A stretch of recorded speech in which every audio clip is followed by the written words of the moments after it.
Assalamu alaikum everyone. I'm Hassan from Mahir Machinery. Today I want to show again one more charger with the same problem. It was also burned with the same our volts from the motor today, but there was two problem in this one. This you can see resistor. This is for protection. It was burned. You can see. I make it short from here.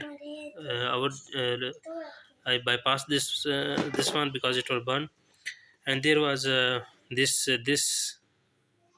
capacitor again, same 15 microfarad 400 volts. It was also, you can see, this is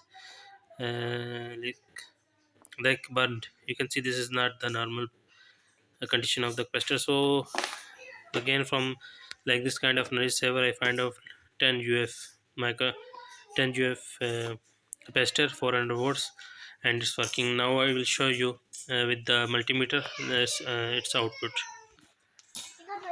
You can see now I connected my charger to the power supply, and this is my multimeter. I have connected the connector of the charger to the multimeter. Is showing 10 volts, so it's okay. Actual power of the my router is 12 volt. I think 10 volts will work, inshallah. Thanks guys, see you in next video. Allah Hafiz.